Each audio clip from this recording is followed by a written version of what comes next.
ह्या प्रक्रियेमध्ये कोणी दिसत नव्हतं. नाही, ते नाशिकचा कार्यक्रम असल्यामुळे आणि मी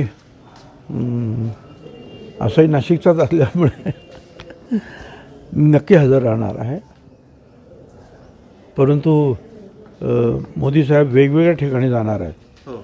त्याच्यामुळे सगळ्याच ठिकाणी तर काही हजर राहता येणार नाही.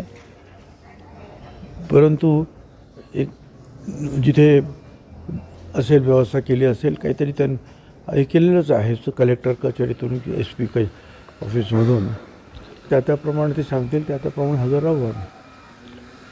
एकूणच आगामी लोकसभा निवडणुकांच्या पार्श्वभूमीवर हा दौरा होतो आहे अशी विरोधकांकडनं टीका केली जाते आणि राम मंदिराचं एकंदरीत भांडवल केलं जाते असा आरोप होतोय. आपण कसं बघताय? नाही, ते कार्यक्रम आहे तो वेगळा आहे. खरं म्हणजे ते तरुणांसाठीचा तो कार्यक्रम आहे, युवा मोर्चा, आणि त्याला जवळजवळ 1 लाख युवक हजर राहणार आहेत. आता त्यानिमित्ताने ते येणारच आहेत. तर मग तिथे ते मंदिरात वगैरे जाणं किंवा गोदावरीवर जाऊन पूजा करणं हा त्याला जोडूनच त्याने तो कार्यक्रम घेतलेला आहे. कार्यक्रम खास त्याच्यासाठी ते आले असं ना, ते आले ते युवा मोर्चासाठी. पण आल्यानंतर कोणी मनुष्य नाशिकला काही कामासाठी आल्यानंतर बहुधा तो या मंदिरांमध्ये जातो किंवा गोदावरीचं दर्शन वगैरे घेत असतो. आणि आता परत राम जन्मभूमीचं ते अयोध्यामध्ये आता उद्घाटन पण होत आहे. या पार्श्वभूमीवर रामाचा प्रभू रामचंद्राचा बराचसा काही म्हणजे आयुष्याचा जो भाग आहे म्हणजे 14-1 वर्ष तो पंचवटीत गेला आहे नाशिकमध्ये. अशा रीतीची जी आहे माहिती आहे किंवा लिखाण आहे किंवा सगळ्यांची श्रद्धा आहे. तर त्यामुळे त्या कार्यक्रमाला जोडून त्यांनी तिथे दर्शन घेणं आणि खास थोडा वेळ काढणं हे योग्य आहे असं मला वाटतं. काल महत्त्वपूर्ण निकाल लागला शिवसेना आमदार अपात्रतेसंदर्भातला. शिंदे गटाकडनं म्हणजे सरकारच्या बाजूने हा कौल मिळालेला आहे. ही मॅच फिक्सिंग होती, सेटिंग होतं असा आरोप ठाकरे गटाकडनं केला जातोय. आपण ह्या निर्णयाकडे कसं बघतो? कोणीच अपात्र झालं नाही ना. मग आता काय, ना इकडचे कोण अपात्र झाले ना तिकडचे अपात्र झाले. विन विन पोझिशन आहे. आणि स्वतः जे आहेत नार्वेकर हे स्वतः सुशिक्षित आणि वकील आहेत. त्यांचा अभ्यास निश्चितपणे आणि त्यांना अनेक दुसऱ्या काही अनेक वकिलांनी सुद्धा सहकार्य मदत निश्चितपणे केली असणार. किंवा होतीच तिकडे बरेचसे लोक वकीलसुद्धा ते सगळं ऐकायला. त्याच्यानं फार मोठा जवळजवळ 1.5 तासाहून जास्त त्यांचं त्या निकालाचं वाचन चालू होतं.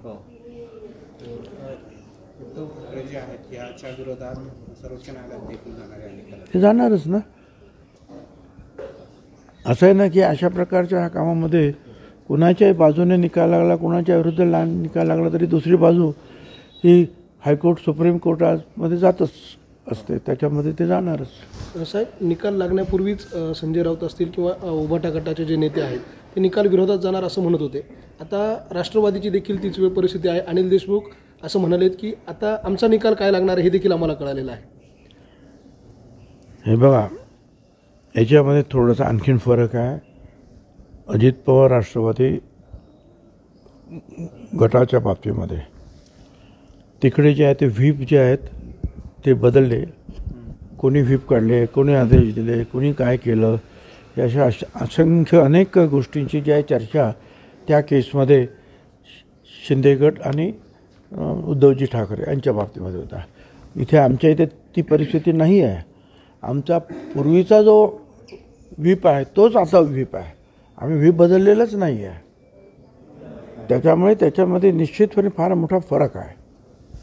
साहेब, काही धाकधूक वाटते त्या प्रकरणी? आपला निकाल कसा, आपला कौल कसा होईल, आपला निकाल कसेल अशी काही धाकधूक? नाही, असं आहे की व्हीपचे कालसुद्धा जे आहे त्यांची बरीचशी चर्चा. व्हीप कोण, व्हीपने दिलेले जे काही आदेश आहेत ते बरोबर आहे का, दुसऱ्या व्हीपने दिलेले आदेश बरोबर आहेत का, व्हीपची नेमणूक बरोबर आहे का, ह्या सगळ्या याच्या भोवती ज्या असंख्य गोष्टी फिरत होत्या त्या आपण पाहिलं.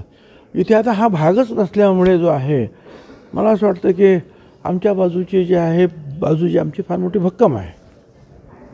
कारण आमचा व्हीप बदललेलाच नाही. जो व्हीप 2 ग्रुप व्हायच्या अगोदरपासूनचा होता तोच व्हीप आतासुद्धा आहे. त्याच्यामुळे तो भागच आमच्याकडे येत नाही आहे. 12 आणि 23 जानेवारी 22 आणि 23 केलं अशा असंख्य अनेक गोष्टींची जी आहे चर्चा त्या केसमध्ये शिंदे गट आणि उद्धवजी ठाकरे यांच्या बाबतीमध्ये होता. इथे आमच्या इथे ती परिस्थिती नाही आहे. आमचा पूर्वीचा जो व्हीप आहे तोच आता व्हीप आहे. आम्ही व्हीप बदललेलंच नाही आहे. त्याच्यामुळे त्याच्यामध्ये निश्चितपणे फार मोठा फरक आहे. साहेब काही धाकधूक वाटते त्या प्रकरणी की आपला निकाल कसा, आपला कौल कसा होईल, आपला निकाल कसा अशी काही धाकधूक? नाही, असं आहे की व्हीपचे कालसुद्धा जे आहे त्यांची बरीचशी चर्चा, व्हीप कोण, व्हीपने दिलेले जे काही आदेश आहेत ते बरोबर आहे का, दुसऱ्या व्हीपने दिलेले आदेश बरोबर आहेत का, व्हीपची नेमणूक बरोबर आहे का, ह्या सगळ्याच्या भोवती ज्या असंख्य गोष्टी फिरत होत्या त्या आपण पाहिलं. इथे आता हा भागच नसल्यामुळे जो आहे मला असं वाटतं की आमच्या बाजूची जी आहे बाजू जी आमची फार मोठी भक्कम आहे. कारण आमचा व्हीप बदललेलाच नाही. जो व्हीप 2 ग्रुप व्हायच्या अगोदरपासूनचा होता तोच व्हीप आतासुद्धा आहे. त्याच्यामुळे तो भागच आमच्याकडे येत नाही आहे. 12 आणि 23 जानेवारी 22 आणि 23 जानेवारीला उद्धव ठाकरेंच्या सेनेचा नाशिकमध्ये महाशिबिर होत आहे आणि त्याच दरम्यान जागरण गोंधळ केलं जाणार आहे. दार उघड बळे दार उघड. 94-95चा जो इतिहास होता त्या इतिहासाला धरून पुनरावृत्ती होईल अशा पद्धतीची आशा त्यांना आहे आणि त्याच काळात राम मंदिरात देखील उद्धव ठाकरे जाणार. असं आहे की प्रत्येकजण आपापली बाजू जास्तीत जास्त जनतेपर्यंत पोहोचवण्याचा प्रयत्न करणार, लोकांचा पाठिंबा मिळवण्याचा प्रयत्न करणार. ज्या काही एकमेकावर जे काही हल्ले होतात त्याच्यावर प्रतिहल्ल्याच्या किंवा प्रतिक्रियेच्या माध्यमातून जे उत्तर देण्याचा प्रयत्न होणार. आणि आपल्याला सगळ्यांना कल्पना आहे की आता काही महिन्यातच जे लोकसभेच्या निवडणूक आहेत, आल्याच जवळजवळ निवडणूक. कदाचित आता हे राम जन्मभूमीचा कार्यक्रम झाला की ताबडतोब आचारसंहिता सुरू होईल आणि नंतर मग पुढे ताबडतोब विधानसभेचे आहेत.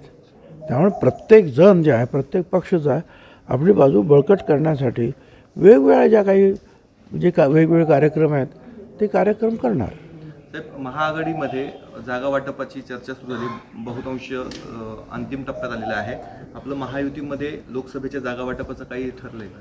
नाही, आमचं सुद्धा जे आहे काही अडचणीत काही येणार नाही. शांततेनं जे आमच्या ज्या जागा वाटप होणार आहे. कारण नाशिकची जागा राष्ट्रवादी लढवत आलेली आहे कायम आणि शिंदे गटाचे खासदार आहेत सध्या. असं आहे की सगळे जे आहेत नेते बसतील आणि त्याच्याबद्दल निर्णय घेतील. याचं कारण असं आहे की एक तर जवळजवळ ह्या संपूर्ण नाशिक जिल्ह्यामध्ये आपण पाहिले आमदारसुद्धा जे आहेत जास्तीत जास्त सगळे आमदार आता हे राष्ट्रवादी काँग्रेस पक्षाचे आहेत आणि ते सगळे पवारसाहेबांबरोबर न राहता अजितदादांबरोबर आलेले आहेत. त्यामुळे तीसुद्धा शक्ती जी आहे ही मोजली जाईल आणि त्याच्यावर चर्चा होईल. परंतु जे काय होईल ते गुण्यागोविंदाने जे आहे होईल आणि एकत्रित सगळ्या निवडणुका लढवल्या जातील. राष्ट्रवादीच्या या सगळ्या आमदारांच्या शक्तीचा दावा म्हणून नाशिक आणि धुळे या 2 लोकसभेपैकी कुठे दावा आपल्याकडनं केला जाणे शक्य आहे? ते आता ह्या सगळ्या गोष्टी ज्या आहेत ह्या मीडियामध्ये चर्चा करण्यासारख्या नाही आहेत. ते आम्ही आमच्या बैठकीत चर्चा करू. तुमच्याकडे सगळ्या मी चर्चा जर केल्या मग बैठकीत काय चर्चा करायची? धन्यवाद. 2 महिन्यात जनगणना करा ओबीसीची अशी मागणी तुम्ही केली होती. करतोच आहे, आजसुद्धा आहे, उद्यासुद्धा आहे, शेवटपर्यंत ती करतच राहणार. जनगणना करा म्हणजे जे आहे कोण किती आहेत, कुठल्या समाजाचे किती आहेत हे समोर तर येऊ द्या. कारण प्रत्येकजण आता माझे एवढे कोण म्हणतं माझे 40% आहे, कोण म्हणतं 70% आहे, 200%वर जाते सगळं. हां, हे ते नको व्हायला म्हणून करा ना. आमचं म्हणणं असं आहे की 1931 पासून जे आहे सातत्य आहे की ओबीसी जे आहे 54% आहेत. मग परत 20% जे आहेत ते आदिवासी आणि दलित समाजाचे आहेत, हे झाले 74%. मग ब्राह्मण परत आहेत 3%, मग जैन आहेत, अमुक आहेत, तमुक आहेत. बघा ते कसं, मग पुढचं गणित बघा कसं काय ते, त्याचा विचार करा.